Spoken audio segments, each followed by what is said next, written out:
Hi, everybody, and welcome back. Now we're going to begin to jump into newsworthy events. Before we do that completely, let's just take a moment and understand that there is a difference between public relations and marketing. We see it when we get into talking about newsworthy events, but you also see it with regard to when we look at specific types of advertising. For example, content marketing on the marketing side. And what do we do on the public relations side? Well, we create brand communication. Remember, in the marketing side, we're dealing with the complete funnel. We're dealing with awareness, interest, then consideration, and finally conversion, and ultimately advocacy. But then, on the public relations side, what are we looking to do? We're looking to make people aware of the brand and get the brand's message out there in front of the public as much as possible. Why? Because it builds credibility. And a credible brand is going to be worth a whole lot more than a brand that is not quite as credible. It's that simple. So with that basic understanding of the differences between PR and marketing, let's take another dive. What is the outcome of marketing? The outcome of marketing is that you drive a behavior. You create an action where a target market, a persona, actually goes out and converts on your brand's products or services. In public relations, we want to influence influencers. We want to influence them to tell our story. Now we do this in the earned media channel. Got too many medias going on. I was going to say new media, and I'm like, no, that's not right. It's the earned media channel. We want to talk. We are talking about mastering the earned media channel, which means that we have other people telling our story for us. So that may be a new media journalist or one of our influencers from new media marketing, an influencer, or a brand ambassador, a super fan. Or it could be members of the legacy media. Now you're probably saying, what's legacy media? Legacy media is either print or broadcast media. It's media whose basic foundation doesn't lie in the digital realm, it lies in the terrestrial realm.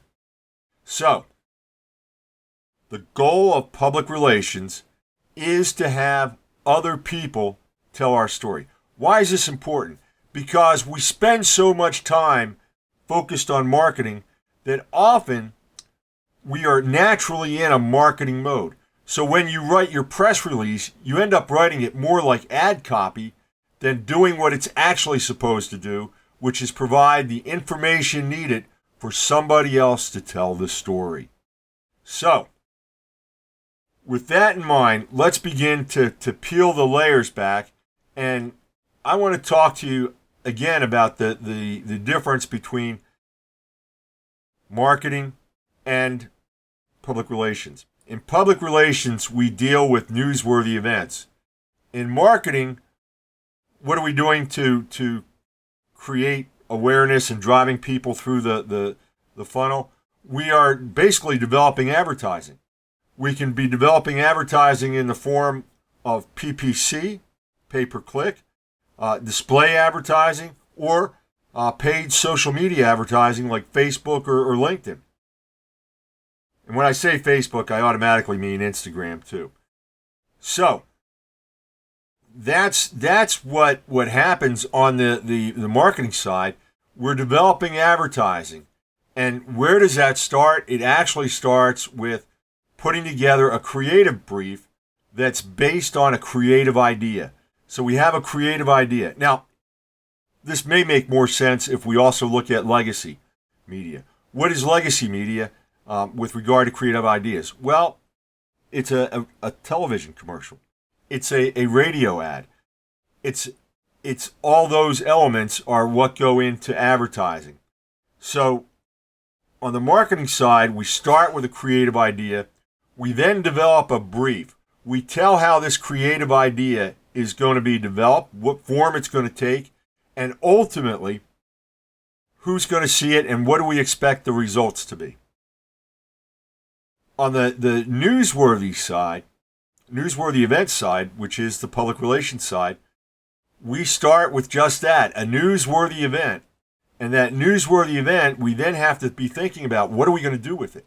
How are we going to use that newsworthy event to create awareness in our particular channel, which is the earned media channel. Then we develop a report or a plan, and ultimately what we see is not advertising, but we see a press release that focuses on the newsworthy event itself. So again, on the marketing side, we're dealing with creatives. On the PR side, we're dealing with newsworthy events. Let's dive in a little bit more. So a newsworthy event actually comes in two different varieties. Yes, there are real events, and then there are pseudo events. Pseudo events we'll dive into in greater detail. But a real event is something that actually happens. So a hurricane or a tornado, these are real events. There's nothing contrived about them. They actually happen. From a business standpoint, if we have to close down our business or we're opening a business, those are real newsworthy events. Believe it or not, everything else pretty much falls into the realm of pseudo events. Let's talk in more detail as to what a newsworthy event is. And here you got a clipping from man landing on the moon, a real event. Well, what makes newsworthy is that it's timing. It's going to happen soon. It's something that we can see. We know that it's going to happen. It's significant. Whatever happens at that event is going to have some sort of impact on a public, on an audience. Proximity. This is something that drives me crazy today because what you have being reported on the news sometimes has nothing to do with proximity. Or you're looking at YouTube videos that you think are relevant, and next thing you know, it's from some distant province in East Europe, Grand Kakistan. I don't know. Maybe from the Urals in Russia. At any rate, you're saying, what does this have to do with me? Most instances, nothing. They're just using it for filler.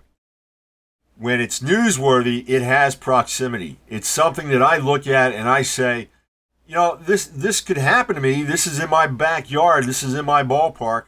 I want to make sure I know about it. Prominence. Newsworthy events, when they include somebody important, they seem to have impact on us. So whether it's a political person or it's a celebrity, then we tend to pay attention and we give it more oomph. In other words, we're looking at it more as a newsworthy event. And finally, there's a human interest aspect to it. Now, Aristotle talked about pathos, logos, and eos, and what this refers to is the pathos. What is it that pulls at our heart? Stories that bring a tear or they move us emotionally, that have a lot of pathos. These are stories that are often newsworthy events. Why do people like cat videos? Why do people like puppy videos? Why do people like puppy stories? Because there's a lot of pathos. We have a lot of pathos for our pets. And so we're very interested. Those are the items that make newsworthy events. So, okay, Fido is found in Washington State and he's brought back to his home in Alabama. That's not very local to me. It doesn't have a lot of impact, but there's a lot of pathos there. And so even though the proximity is not right, the human interest is huge. And so it becomes a newsworthy event. Well, let's talk about pseudo events. Pseudo events are really interesting. A pseudo event is something that we plan. In other words, we're thinking about how can we get ourselves in the news, right? And so we figure out a way, we plan something, and a lot of times it's nothing more than an interview, or today, nothing more than a public opinion poll, because all those are designed to get on the news. So again, my second point there, it's planned it's planted, the story is planted for the purpose of being reported upon. And how do you measure the success of a pseudo event? Well, by how much it's been reported upon and how much it's been amplified. Now, let me put that in terms that everybody can understand. Does it go viral? If it goes viral, then it was a very successful pseudo event.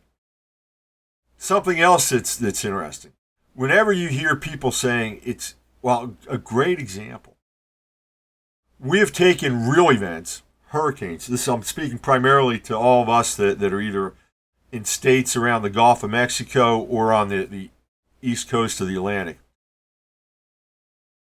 We have seen where hurricanes used to be a real event. And the accuracy of reporting a hurricane, even to this day, with the most up-to-date, state-of-the-art, tends to be about 5 days out. But we actually start to get reports when it's just a glimmer. The storm is just a glimmer. It looks like it's a tropical depression forming off the Cape Verde Islands right off of Africa. And so for the next 10 to 15 days, we're tracking the development of this storm. The time frame is totally fictitious. And oftentimes the reporting on pseudo events is looking backwards. It's talking about what has happened. One of the things that always pops up when you see a pseudo event is you begin to wonder, is this real? Is it less important than, is it newsworthy? These are the type of questions that we think about when we see events that we start to question, real or pseudo? The reality of the situation is ambiguous. What the heck do I mean there? Meaning, give you a great example. Presidential debates. A pseudo event, by the way, because it's contrived, it's put together. It's put together to make something happen. And one of the things that occurs with regard to pseudo events is the outcome is always ambiguous. The reality is presidential debates or any political debates are designed so in effect there really isn't a winner. Now sometimes it's obvious, but from the media standpoint, there's always enough data or enough spin that can be used to take whichever side you want to take and make it seem like it's the winner. And as a result, they're taking the ambiguity out, or so they think, and they're definitely creating a winner out of it. The problem is that for the vast amount of the public, we sit there and say, no, you're wrong, or no, we don't believe that. The outcome was very, very ambiguous. And this really falls into my next point as well, where the meaning of the pseudo event is twisted. What were the motives? Did it really happen? And finally, pseudo events are usually self-fulfilling prophecies. It's what we want to happen, so we make it happen. Okay, let's talk about some more attributes of pseudo events. Well, because they're planned, they tend to be more dramatic. We can stage them. We can control the atmosphere. We can control the lights. We can control the sounds, if that were the case. In other words, we are masters of our universe when it comes to a pseudo event, so we can make it as dramatic as we want to make it. Because we've done all the planning, we've also planned in how we're going to disseminate the information. So the information around the pseudo event is very, very easy to put out there. We can take the pseudo event information and we can repeat it at will and echo it and amplify it. Now, for those of you that are saying, what are you talking about with echoing and amplifying? I'll put this in very simple terms. I'm talking about making it go viral. Next, pseudo events cost money. And so understanding who's backing or who's paying for the event oftentimes will tell you a lot of information about the pseudo event itself. Because there's planning, because we're masters of the universe and controlling everything we can about the pseudo event, they are often more intelligible and a lot of times more reassuring because there's no gaps in the information. They also happen to be much more social. I can take information that occurs at a pseudo event, and there's always lots of material, there's always lots of messaging, and I can share the heck out of that on social media. I can share the heck out of that when I'm just having a conversation, so they become more conversable. Next, the knowledge of the event almost becomes a badge of merit. In other words, if I am able to speak, tonight's the vice president debates in 2020, if I am able to speak about the event, then that's a badge that says I'm in the know. Versus if have no clue what happened in the event in the vice president debates, I might be called a curmudgeon. Well, people call me a curmudgeon anyway, but that's another story. Finally, pseudo events spawn more pseudo events. Right? I can create a bunch, and as a matter of fact, not this week but next week, you're going to see how a pseudo event did just that. It created a lot of different events. And by the way, when we come back and we were talking about the fact that we have a distribution plan, oftentimes in that distribution plan, we're taking into consideration the fact that our one pseudo event is going to be able to spawn other pseudo events. So right away we start, as we're building our distribution plan out, we start thinking about the other pseudo events. Now, we don't get to the distribution plan till next week. So you might be saying, hey, you're putting the cart before the horse. I want you to start thinking about distribution even though we formally don't put the plan together until week 3. So you'll see on your press release template that we actually have a bullet point after the press release ends, and you put in your 3 hashtags to signify that's the end of the story, where we have you identify a rough draft of your distribution plan. Very rough draft, high level. Want to make sure that you're just thinking about it at this point. So that's everything for this short video. I hope you now have a better understanding of newsworthy events and pseudo events and real events.